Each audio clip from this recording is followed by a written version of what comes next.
Alrighty, so I believe this is week number 24 in the MLS season. And also, by the way, throughout this video, if I do feel a little bit kind of snuffle in terms of my nose, and that if I do sneeze doing this video, I do apologize for that. For whatever reason, I have a very bad allergy right now, and that's even with the air purifier that is turned on right now in my room. Don't know exactly why that is the case, and I thought about even trying to kind of wait out until this allergy that I'm having is getting a little bit better, but I kind of feel like I want to tough it out, and also I want to make sure I do this preview and upload it near the end of today so that, I don't want this to upload very late in the evening. But with that being said, let's get into the first game between the Redbulls versus New England, where the Redbulls currently have a record of 11-4-10, and New England currently have a record of 9-7-9. The Redbulls, of course, lost a tough one in the last game against LAFC as they lost 4-2 away, while New England drew 3-3 away against the Seattle Sounders. Top goal scorer for both teams for the Redbulls, Brian White currently have 9 goals to top the list, followed by Daniel Royer with 8 goals, Cassier Jr. with 3, Kaku with also 3, and Alex will run out that list with 2 goals. For New England, top of the chart is Carlos Hill with 9 goals, followed by Teal Bunbury with 5 goals. Panea currently have 4 goals, and that goes same with Juan Caicedo with also 4 goals, and Gustavo Bo rounds up the list with 3 goals for the New England Revolution. Now, both of these teams obviously do not like each other, and that certainly this is definitely an interesting game when you have a Red Bulls team that, it seemed like we know that they are a very decent team, but they tend to, throughout this season, just as you thought that they are about to make themselves up the table, they basically just lose a game that you think that they shouldn't lose. And that they're facing a Revs team that, after that 3-3 resort against Seattle, it's clear that the Revs are not going away and that they are a team to be reckoned with once playoff season comes along. And speaking of playoffs, this would definitely be a very interesting matchup if this, of course, is a matchup that in the playoffs, because, both of these teams do not like each other, and both of these teams have playoff history to each other. So, this is definitely a very interesting game, and I believe both of these teams are currently 5th and 6th place, with the Red Bulls is currently 5th and New England currently in 6th place. Both of these teams are also separated by 3 points. So, if the Revs, of course, can win this game, they can climb up to 5th place in the standings. While the Red Bulls, I believe they are currently 1 point behind NYCFC and 2 points behind DC. So, if they, of course, win this one, and if NYCFC and DC loses, then they could climb all the way up to 3rd place and right behind where Atlanta is currently in 2nd in the Eastern Conference. Now, moving on into the next match. Speaking of NYCFC, they are playing against FC Cincinnati in this game. So, FC Cincinnati currently has the fewest points in MLS with 5, 3, and 17, while NYCFC currently have a record of 10, 8, and 5. And FC Cincinnati, by the way, currently have 18 points, which, like I said, is the fewest in MLS right now, while NYCFC currently have 38 points, and they have definitely played the fewest game out of anybody in the Eastern Conference. Now, FC Cincinnati, of course, drew 2-2 in the match last week against Columbus away, and I believe they're going to be playing Columbus once again on, I believe, is it the 27th that they're going to be playing another Hell is Real derby, and that this time it's going to be in Cincinnati, while NYCFC, of course, lost 2-1 to Atlanta away. In terms of the top goal scorer for both teams, for FC Cincinnati, Ledesma leads the charge alongside with Alan Cruz with 4 goals apiece. Maddox and Mane currently have 3 goals apiece for FC Cincinnati, and then there's a bunch of guys that currently have 1 goal for FC Cincinnati, and one of those guys is Roland Lamont with 1 goal for FC Cincinnati to round up the top goal scorer list. For NYCFC, Aber currently leads that list with 10 goals, followed by Castellanos with 7 goals, Maxi Morales and Alexandro Matrita with 6 goals, while Alexander Ring currently have 4 goals for NYCFC. Now, on paper, this looks like it's an easy win for NYCFC, considering the fact that they are playing the worst team in the league. And, you would expect them to, of course, get all 3 points against a Cincinnati team that not only is struggling this season, but they also are struggling at home. But we've seen before where NYCFC, when they do play an easy team, and we expect them to get all 3 points, sometimes they don't do that. And that we've seen before in MLS, there are some crazy things that can happen in this league where we could have some big surprises. So, yeah, don't be surprised if FC Cincinnati can pull off an upset in this game. But who am I kidding? NYCFC is probably going to win this one. And that, with them having so many games in hand over the team that is currently above them, this is a good opportunity to take one of the game in hand. Well, actually, this game is not one of the game in hand. I believe that there's going to have a couple of midweek games that is pretty much the game in hand. And that, if they, of course, can take advantage of those game in hand, then they could definitely find themselves near the top of the Eastern Conference right now. But moving on into the next match is Columbus. So the Crew is playing against TFC in this game. The Crew currently have a record of 7-5-14, while TFC is currently 9-6-10, and TFC is part of that dogfight of a race in terms of trying to get the last couple spot in the Eastern Conference, and that they're currently tied with Montreal, Orlando City, and also that's actually the team that they're currently tied with that spot. Although Toronto does have a game in hand over Orlando City and Montreal, who is just above them. And, in terms of the top goal scored for both of these teams. Oh, and by the way, Columbus drew 2-2 against FC Cincinnati at home in the last match, while TFC, of course, drew 1-1 against Orlando City at home.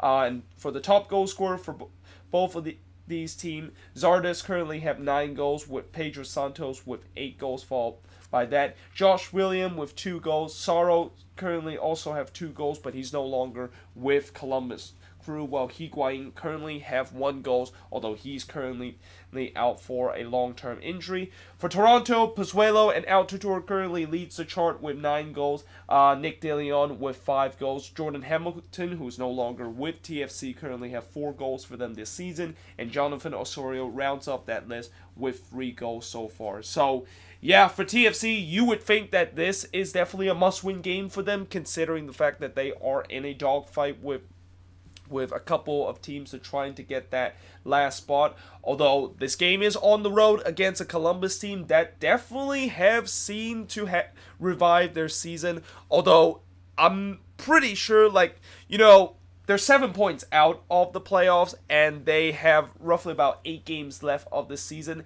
I still think that is a little bit of a stretch in terms of them making the playoffs. I mean, they definitely are playing a lot better, and a lot of that has to do with some of the signings that they have made in the summer transfer window that has really boosted their squad and has fixed the issue that they've been having throughout the season. But I just think with Columbus, them being this deep in terms of trying to chase down teams for those spots in the playoffs, I just don't know if they have enough left that they can, of course, make a run. Now, if they can continue this unbeaten run that they are on right now, then maybe they can have a shot in terms of making playoffs. I mean, we've seen this season many teams, if you have a good run to this to a part of the season, you can definitely be in that conversation in terms of playoffs. However, they are playing a TFC team that, I think if they do not win this game, then there is definitely a lot of concern with this Toronto team, because right now I think they are definitely in the driver's seat of trying to get that last spot in the playoffs, and that they of course got a game in hand. But if they don't of course win this game, or they don't take advantage of that game in hand, then it doesn't really matter, and that they could actually miss the playoffs this season. So this is a big game for TFC in this one, and that they definitely want to win this so that they can, of course, potentially get back above the red line. Well, for Columbus, if they can get a couple more wins in a row or continue this unbeaten run, maybe they might not be dead after all, and that they might actually have a shot in terms of making the playoffs, although it's still a very long kind of stretch. Now, moving on into the next match. Speaking of a team that TFC is fighting for those playoff position, and one of the team that they're fighting for those last couple of playoff position is Montreal, who is currently 10-3-13 and are just barely hanging on to that 7th spot and that last playoff spot in the Eastern Conference, as they of course host against FC Dallas, who find themselves below the red line, I believe, for the first time this season, and their record is 10-6-10. And both of these teams are kind of in a similar situation where both of these teams are just, like, you have one team that is just barely hanging on in terms of their playoff hope, while the other team are just kind of want to get back above the red line and need to win a game, considering the fact that they, of course, have played the most game out of anybody in the Western Conference. And by the way, that goes the same with Montreal, who also have played some of the most game in the Eastern Conference right now. Montreal, of course, lost 3-2 to Chicago away in the last match, while Dallas, of course, lost 2-0 away to the Galaxy. For the top goal scored for Montreal, Sofia Taidia currently have 9 goals. Wonko currently with 6 goals. Zachary Dilo, who's no longer with the team after he, of course, moved away and moved back to France, currently have 3 goals with this team. Piatti with also 3 goals in this game, and Jackson Hemo rounds out that list with 3 goals. For Dallas, Fierra currently have 6 goals for FC Dallas. Fierro obviously is one of the player that's currently played for the San Jose Earthquakes, but Fierra currently have 6 goals for Dallas. That goes the same with Domenico Baggi with also 6 goals. Holland's Head currently have 4 goals so far this season. Rito Ziegler with 3 and Michael Barrios with 2 goals in this game. And, you know, Montreal, as I said about how they are just barely hanging on to trying to make the playoffs this season, unfortunately, I have some very bad news for you, because today, it was announced that Nacho Piatti is once again going back into the injury reserve list, and that this is the 3rd time this season that he has gone on to that list. Now, the good news is it's not a long-term injury and that he's going to be only out for 3 weeks, but the fact that the inability for Piatti to not able to stay healthy is a huge concern with this Impact team. And that, you know, I think the only good news I have with this Montreal team is that they do have a lot of home games down the stretch, and I believe they have the most home game out of any team in the Eastern Conference. But it doesn't really matter how many home games you have at home when you are struggling so much in these last couple of games, and that really, for the last couple of months, Montreal has just been treading water, and that they are really seem like they are sinking very fast right now. And that I really think that the only way that, you know, they can, of course, make the playoffs is either do it without Piatti, or one of those signings that they made in the summer transfer window will help them out. And one of those guys that I think will need to step up for this team and kind of play in that Piatti role will be the guy that they just signed a couple of days ago, named Bojan, that's coming from Stoke City. Like, he really needs to show that he, of course, can show some of the quality that he had when he was with Barcelona, and that, you know, if he doesn't do that, and that this Montreal team continue to lose game and continue to struggle to score goals, this could be a big problem for this team. And likewise, the same thing with Dallas, where they are also another team that is struggling to score goals, and that as long as if they don't score goals, and as long as if they continue to struggle on the road this season, this team could definitely find themselves missing the playoffs, and that they're going to have a similar collapse like what they have in the last 2 seasons. So, yeah, moving on into the next match is Chicago.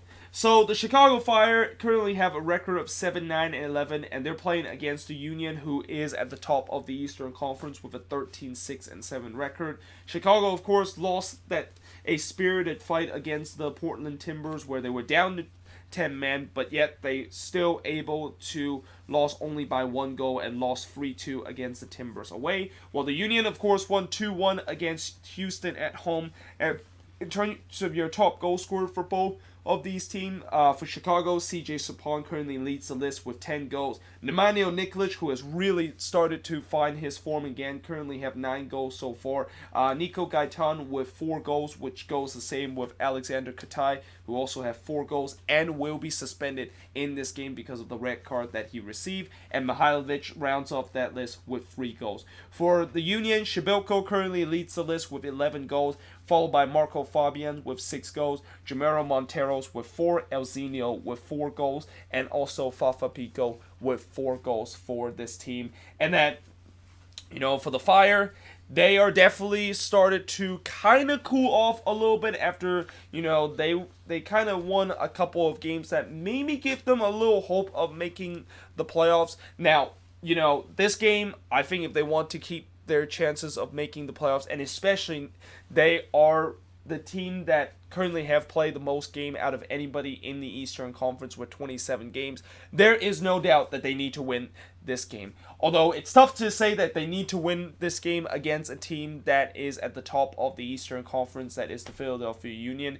And, the Union, they haven't really been playing that well in the last couple of matches, but they're still getting resort, and they're still find themselves at the top of the Eastern Conference. So, yeah, I would say the Union is the favorites coming into this game, and that they definitely have a chance to knock off a Fire team that, there are still not great, and that they're just barely hanging on to make the playoffs this season. But that this Chicago Fire team is trying to not give up and try not to kind of roll over. And maybe, of course, if they can pull out a win in this game, and depending on what the team above them do. I mean, they're only 3 points behind Montreal in terms of that last playoff spot, but the way that they have played a lot of games so far this season, and the fact that this is a Fire team that I haven't seen at any part of this season that they have shown consistency and that they can win a couple of games in a row, or even go on an unbeaten streak. I don't know if this team have enough in terms of making the playoffs. And like I said, they are playing a team that is currently at the top of the table and definitely want to stay at the top of the table with a win in this game. But moving on into the last match before I switch the board is Minnesota. So the Loons is playing against Orlando City, and this is always a very interesting matchup because this is known as the Adrian Heath Derby, because both of these teams have been coached by Adrian Heath before. The current head coach for Minnesota, Adrian Heath, is going to be taking on his former team, and that the Loons currently have a record of 12-5-8, while Orlando City currently have a record of 9-6-1. Minnesota, of course, won 1-0 against Colorado at home, while Orlando City themselves also won 1-0 at home, but it was against SKC. In terms of the top goal scorer for both teams, for Minnesota, Quintero still leads the list with 8 goals. Ethan Finley with 6 goals in second place, while Rodriguez currently have 5 goals. Mason Toy currently have 4 goals for Minnesota, but he still will be suspended for this game after Disco hands him an additional game of suspension after that spitting incident against FC Dallas, and Molino rounds out that list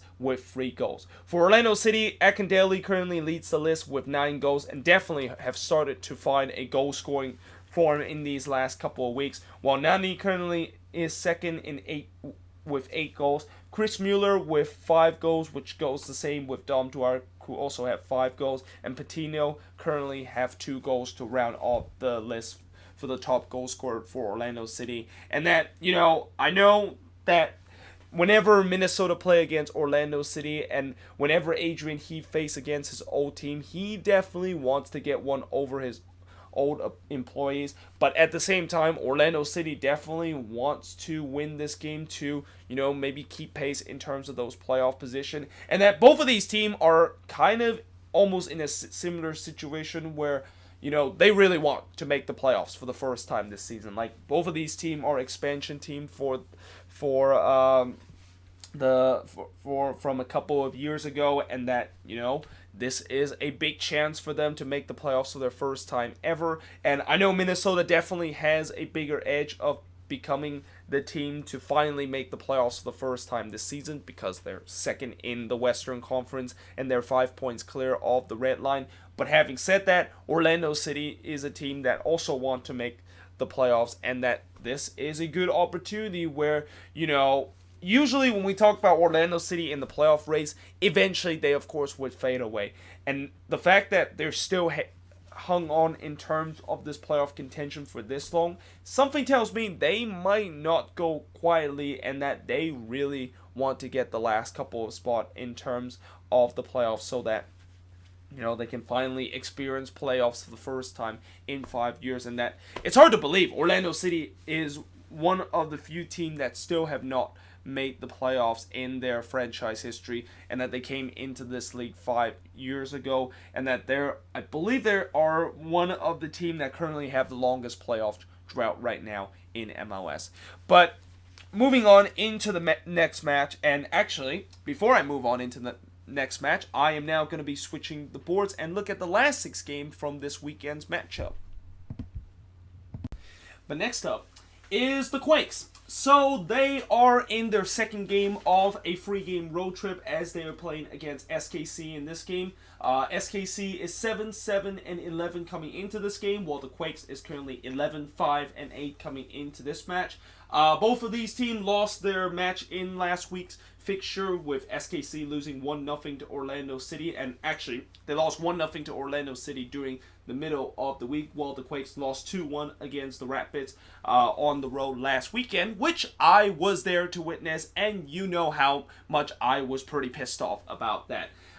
In terms of the top goal scored for both of these teams, SKC currently, Gutierrez leads the list with 10 goals for them. Johnny Russell not far behind with 8 goals. Christian Nemeth with 7 goals. Quase with 3, and Busio with 3 goals. For the Quakes, Wando currently leads the list with 9 goals, but Vaco is not far behind him with 8 goals. Salinas currently have 6 goals, and Eriksson and Huson currently have 5 goals. Now, as I mentioned last week where I was talking about the Quakes and how, I'm definitely started to feel a little bit concerned with this team, mainly because these last couple of resort has not been very good for the Quakes, and that they are definitely dropping down the table, and that they have dropped down to 6th place in the Western Conference. Now, the good news is the Quakes does have a game in hand, and that they were the only team out of that 2nd to 8th spot that did not play in the middle of the week, so that they got a game in hand. However, the problem with the game in hand is going to be next week against LAFC, so I don't think that's really a game in hand for the Quakes, when I know most likely they are not going to win in the next match, which is why this is a very important game for the Quakes. And that, I'm not going to say it's a must-win game for them, because, like I said before, I will never say that the Quakes have to win a game on the road, unless if they really have to win it in terms of their playoffs chances or actually making the playoffs. But you kind of feel like this is kind of those games that you really want to see this team win, or at least get a point out of against SKC in this game. Now, the problem is SKC is a team that I think this game really could be the final nail in the coffin in terms of their playoff chances, where if they do not win this game against the Quakes, I think they're done in terms of their playoff chances. I mean, there are already, I believe, 8 points. Let's see.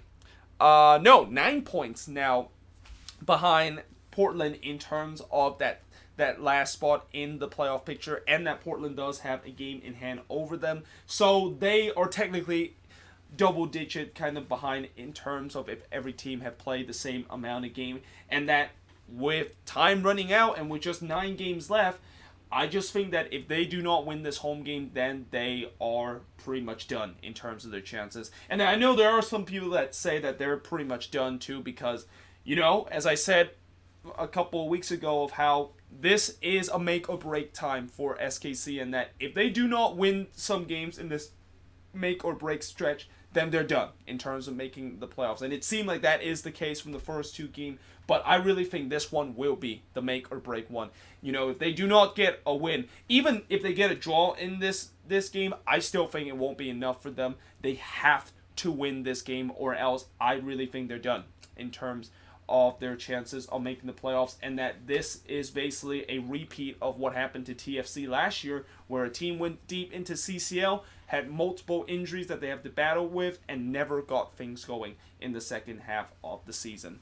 But moving on into the next match is another team that definitely needs to win at home, is Houston.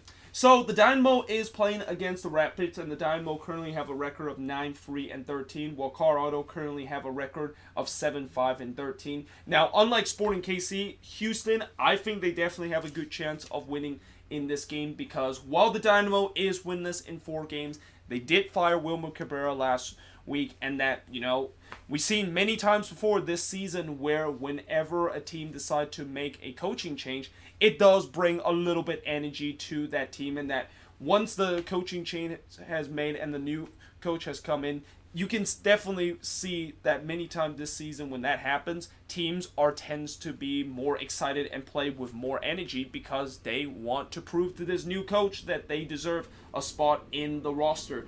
And that they're playing against a Rapids team that lost 1-0 against Minnesota, and, as I said about how Colorado, their chances of making the playoffs is very slim after even winning against the Quakes. Well, their chances of making the playoffs pretty much is gone with them losing to Minnesota. And that, this Rapids team, as I also said, is a team that tend to be a spoiler kind of role. But the problem is they don't win a lot of games on the road, and that I believe they only have won 1 game this season on the road. Now, the Dynamo are coming into this game in terms of the top goal scored, with Manotas as the top goal scorer with 9 goals. Elise followed by that with 7 goals. Rodriguez followed by that with 5 goals.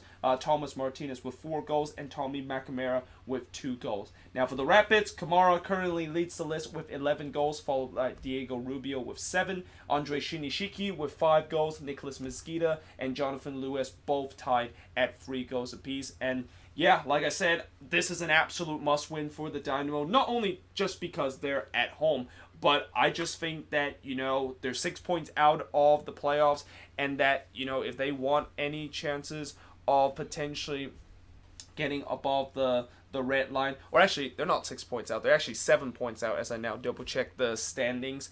If they want to keep their thin hope of making the playoffs alive, this is a game they absolutely must win against a Rapids team that is near the bottom of the table.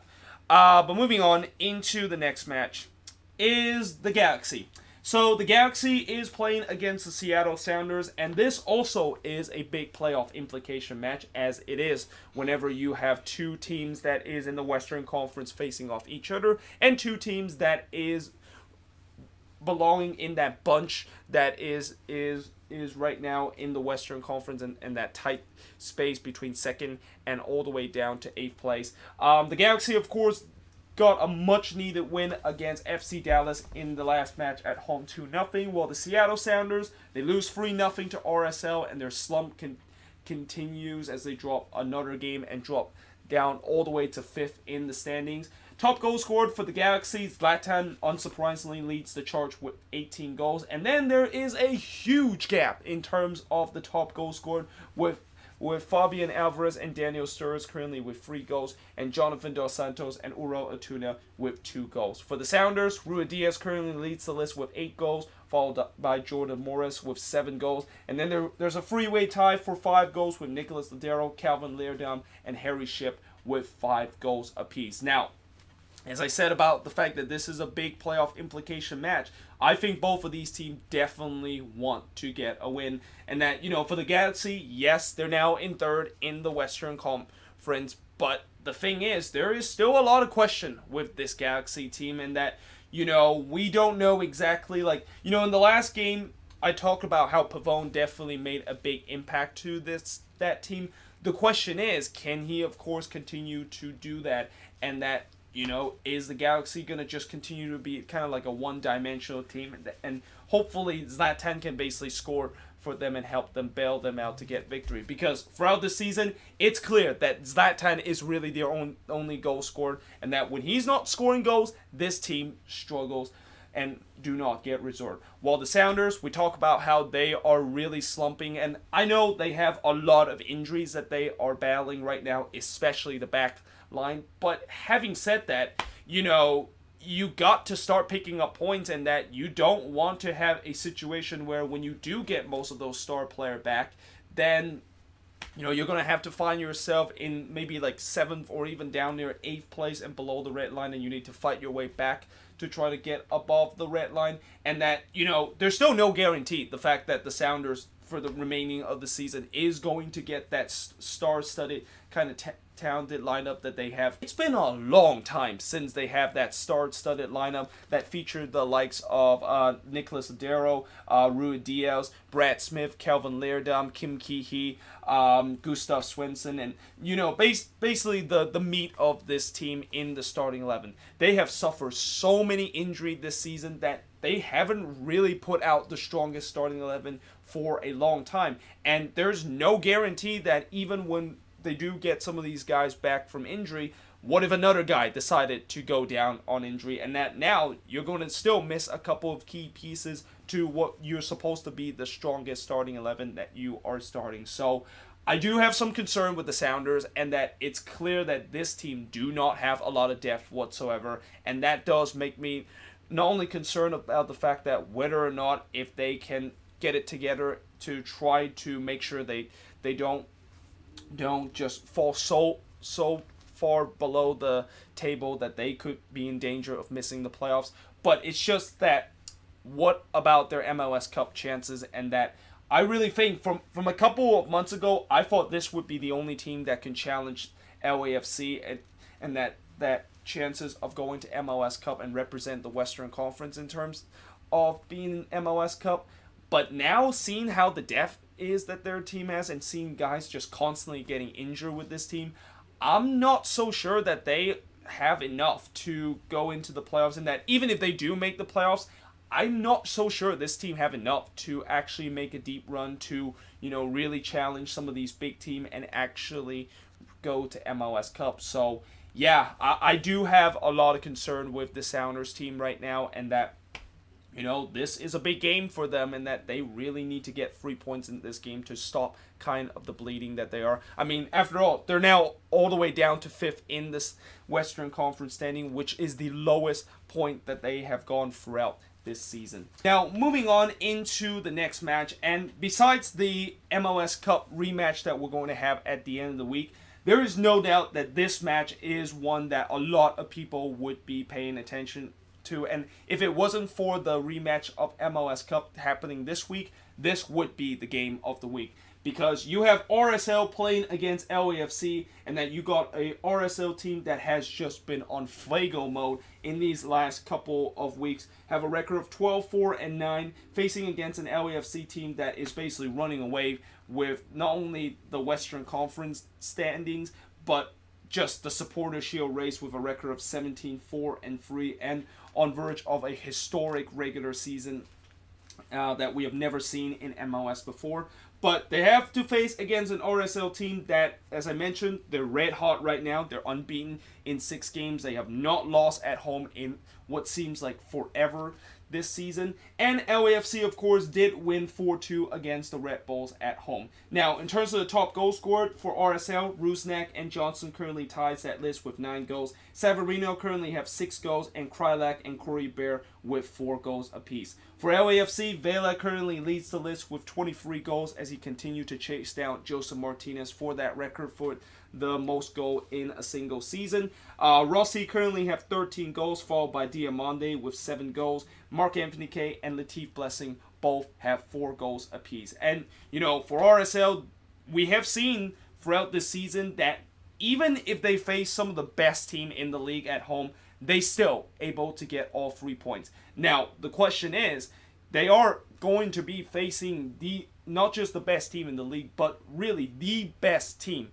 in the league, and the team that basically, if MLS is kind of like separated by the solar system, then LAFC is literally way out there in Pluto right now, and that the rest of the league is pretty much in Earth right now. Like, LAFC is just so high above everyone right now that this is definitely going to be something that is a very daunting task for RSL to win, and that no matter this season, every time when we see LAFC face against a hot team that, have either won 6 in a row or have been unbeaten in 6 games or even unbeaten in 11 games, they don't really care. Like, they don't care how hot you are, and they don't care what kind of narrative that you have coming into this game.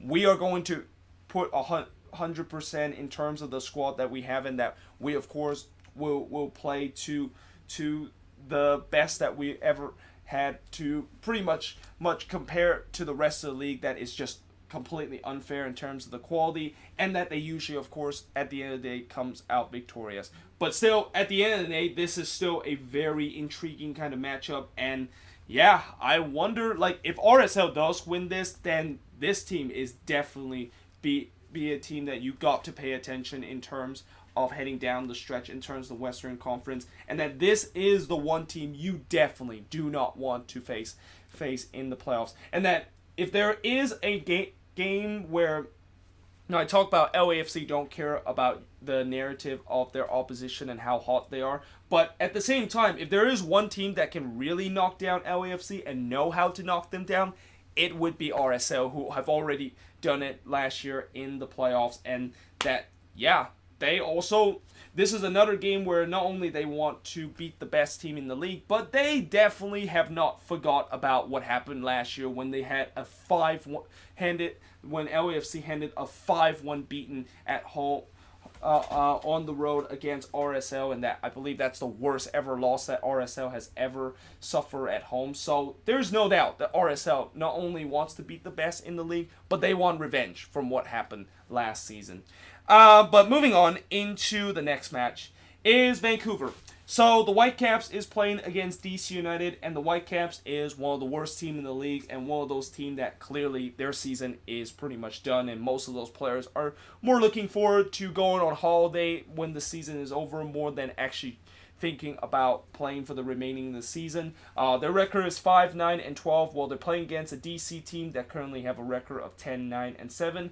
Vancouver, of course, lost 3-1 against Portland away, while DC, of course, won 2-1 against the Galaxy at home. And in terms of the top goal scored for Vancouver, Montero currently tops the list with 6 goals, Jordi Reyna with 4 goals, Donnell Henry with 3, alongside with Lucas Venuto, who's no longer with the team, and Imbang Kwan basically rounds out the top goal scorer list with 2 goals. For DC United, Rooney currently has 11 goals coming into this game, and I believe he is going to be back in this game after he wasn't available in the last match. Rodriguez currently have 5 goals. Oriola and Acosta also have 5 goals. Lucho Acosta is another guy that will be back in this game after serving his suspension in the last game against the Galaxy at home. And Ulises Segura rounds out that list with 3 goals. And there is no doubt that this game for DC, you would think that they have to win this. Like, yes, they of course got that 2-1 win against the Galaxy, which was a massive win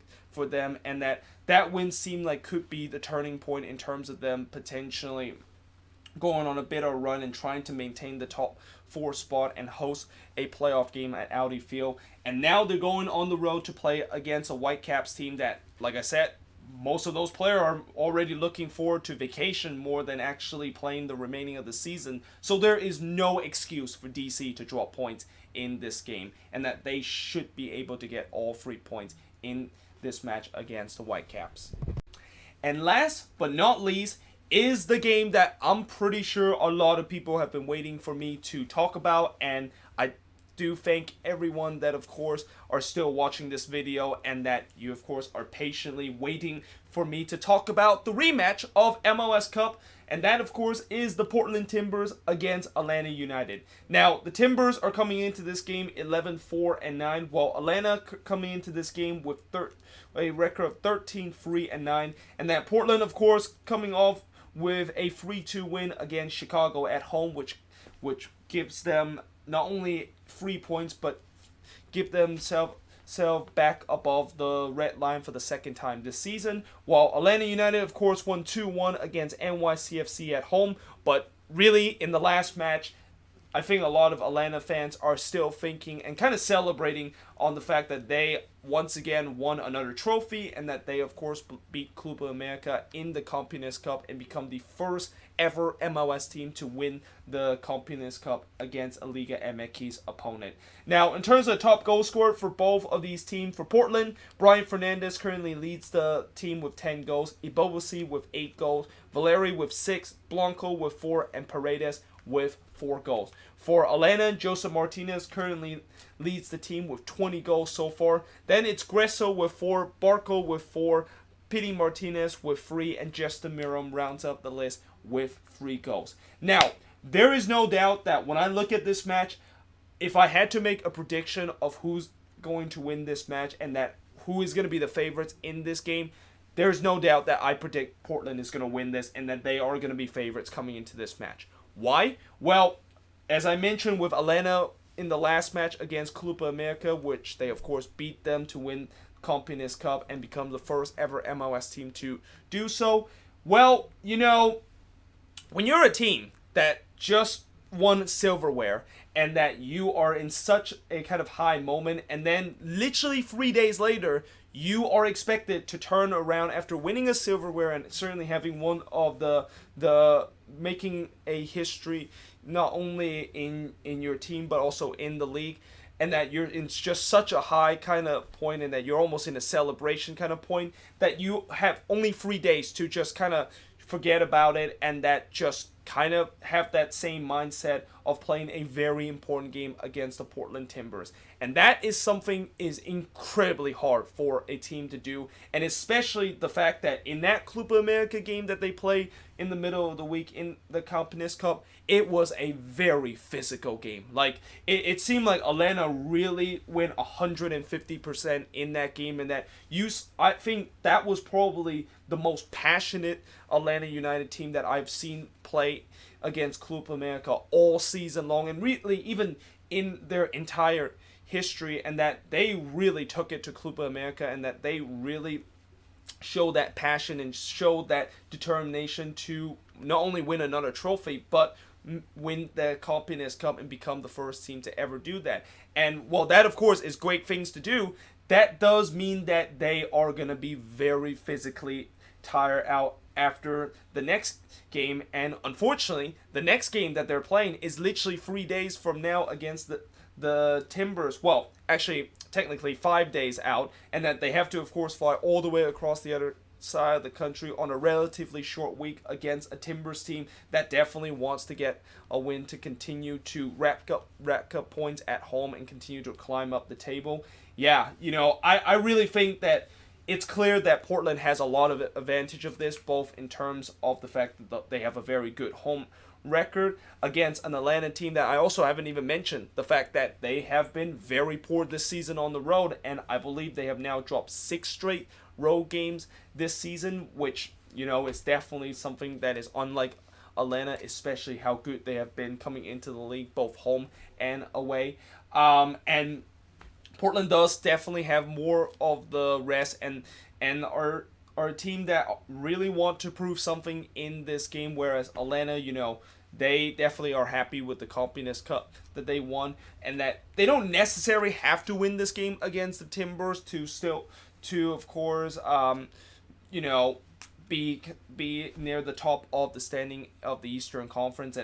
And yeah, I just think Portland has a huge advantage of that. But I'm not saying that Atlanta couldn't win this, and that if Atlanta does win this game, then yeah, you know, that give them a bigger chance of potentially getting back to the top of the Eastern Conference, and also prove to the rest of the league that yeah, Atlanta is clearly back, and you better watch out when they of course are back, because nobody is going to stop them in the Eastern Conference, and that they look like they could potentially be a clear favorite of once again making MLS Cup again.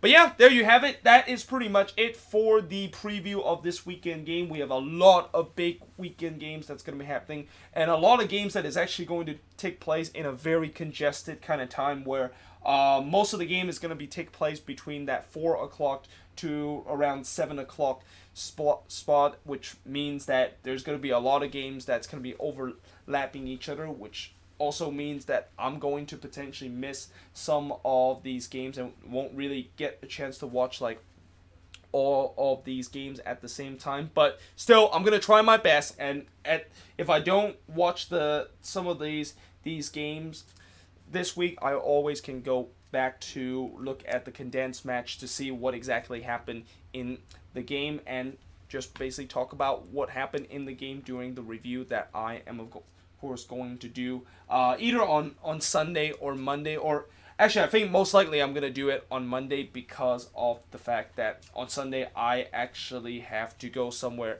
late at night, and that, yes, unfortunately I won't be able to watch this Portland versus Atlanta game because I have to go somewhere. And I'll make sure I'll still watch this game, not only the condensed version, but I'm actually just going to watch the whole thing and see what actually happened in this match. But yeah, hope you guys enjoyed this video, and if you do, make sure you guys leave a like, smash that subscribe button, and yeah, I of course will see you guys next time.